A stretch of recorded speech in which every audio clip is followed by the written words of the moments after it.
Welcome back, guys. In today's video I'll be installing the fuel pump relay harness that I got from Painless Performance that I reviewed in a previous video, as well as installing this RallyRoad fuel pump.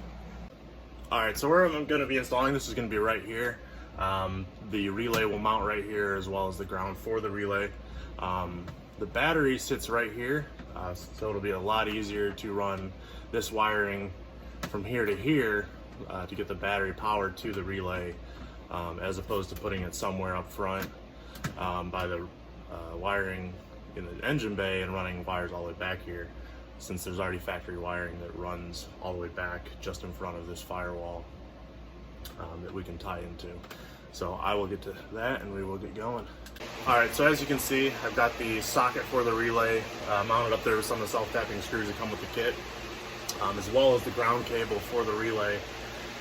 It also uses one of those self-tappers right there. So like I mentioned in the previous video, all these wires are labeled for where they go to, so it makes it extremely easy. Got your red one for the battery source, the thick yellow one is going to the new pump, and then the thin yellow one is coming from your old power source. This will just be your trigger for the new relay. But that is a 12-volt source that is switched from the factory. I'm just going to splice this into the existing fuel pump wiring. The relay that it runs from up front, I may end up bypassing later, just because it's not really necessary once I have this one in here. But for the time being, I'm just going to leave that alone. Run this as factory wiring. The thicker yellow one goes to the new pump, and then like I said, the red one's going to go to the battery. So I'm going to start running those and try to get this all wired, and then I will move on to the pump.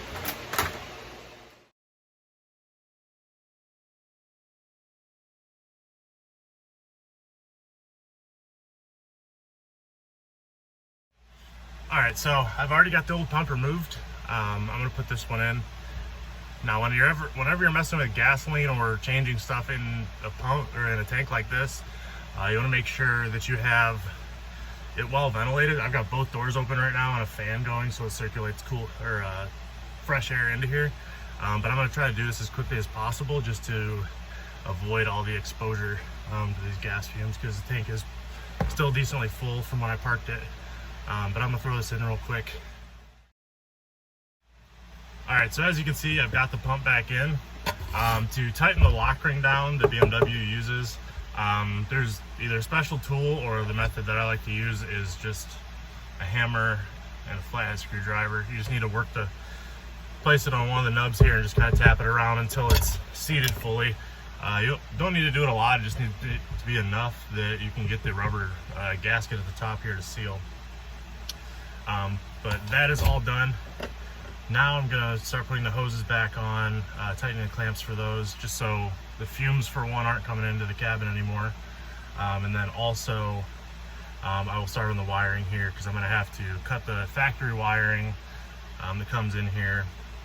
But there's two plugs. One is the fuel level sender, which goes right here, and there's the actual fuel pump itself. So I'll have to reroute the wiring for the fuel pump itself, also figure out a ground for that wiring, and then also figure out which one is the level sender, so I don't accidentally cut that one. So I'm going to go ahead and reattach these hoses, and then I'm going to start running the wiring up here, as well as I'm going to start splicing these wires, pulling them through the grommet in the factory cover for the pump here, and then figure out how I'm going to route it. So give me just a second and I will start doing all the wiring. Alright, so I did a little bit of reading. This white plug is the fuel level sender plug.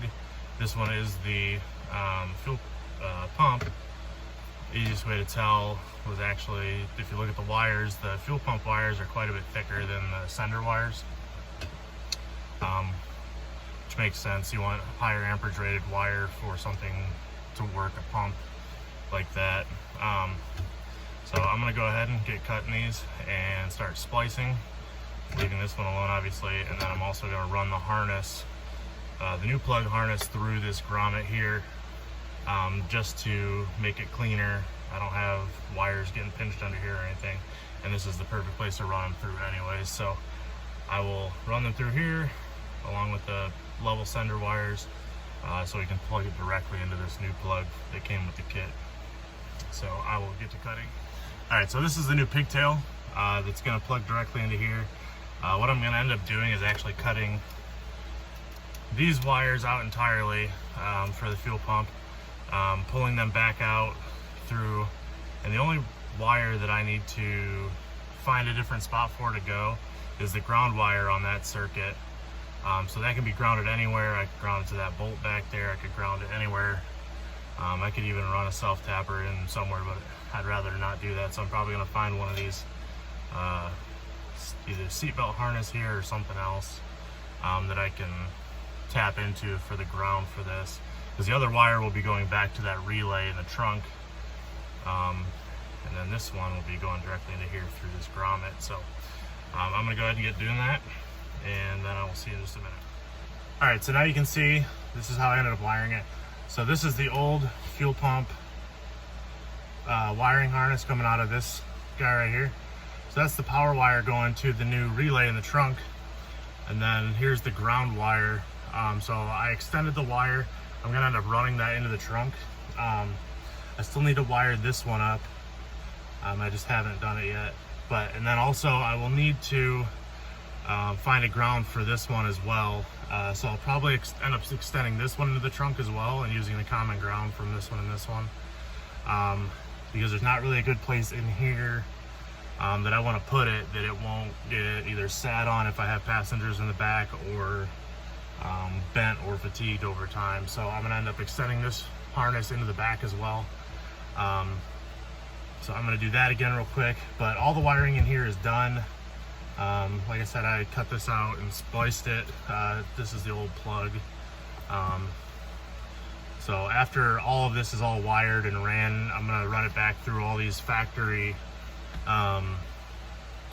little zip tie clips that are here, and then I will end up actually wrapping this all in electrical tape so it looks a lot better. I don't have any of that like sheathing that you put over it, so I'm just going to use electrical tape, wrap it, and then do that all the way back to the trunk. So I'm going to finish up cutting and splicing this guy right here into the new fuel pump harness, and then I'm going to extend this wire into the trunk. Alright, so this is how I end up doing it. Just end up butt connecting these. I extended this ground wire out. The only gauge wire I had that would match this one so that there's not any issues is the positive wire that I cut off from doing the trunk. So I apologize for that, but I will know what it is. And then I'm sure eventually I'll probably change this setup. I just didn't have any black large gauge wire like that. So I went ahead and just did what you see here with the red. But it's all running to the trunk now, so I just need to pull these wires and then get them all sitting underneath the seat nicely so they don't get crushed by anything. But I'm going to move back to the trunk, and then I'm going to put on these ring terminals to the grounds that are running back there, and I should be pretty much done then. But I will see you back in the trunk. So I actually decided that I was just going to leave those wires uncovered like that so I could see the matchups there, so I didn't have to unwrap them later if I did put tape on there. So it all ran through the factory location for the vehicle speed sensor and the ABS sensors that are in the back. So it's all ran neatly.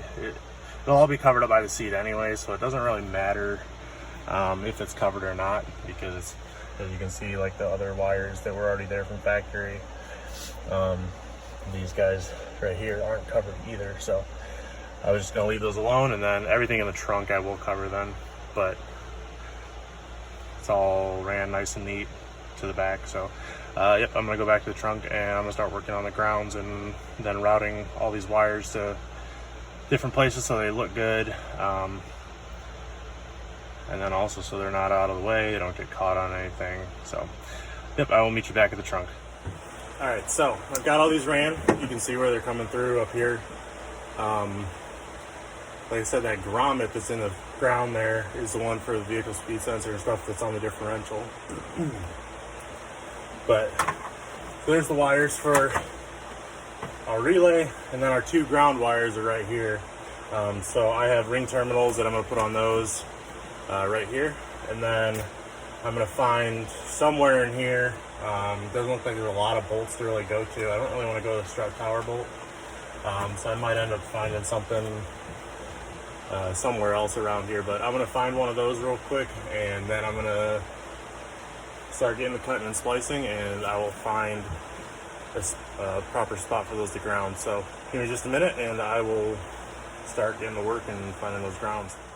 Alright, so I figured out if these are running back here, what better spot to actually ground them to than the factory grounding spot. Actually, I ended up having the correct size ring terminals for that location, plus there's a black trim piece that goes here that I took off that will cover up those wires nicely as I have them ran there. So I'm just going to go ahead, and I've already got everything, they're all heat shrunk and bolted in place, so all I need to do now is route everything, wrap everything in electrical tape so that it looks a little better. It's not all just spaghetti in the trunk, but I will go ahead and do that real quick, and then we'll pretty much be done.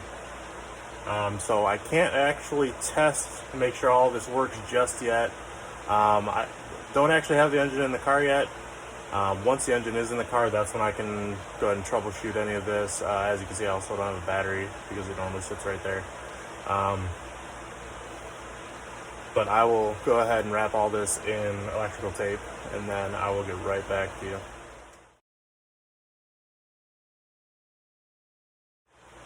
Alright, so as you can see, I've got those all covered. You can't see any of the wires anymore besides the yellow ones. The yellow ones I decided just to leave undone, or uncovered, just because they are power wires. I want to be able to know which ones they are. Obviously I can tell just from looking at the relay, but I left those ones alone.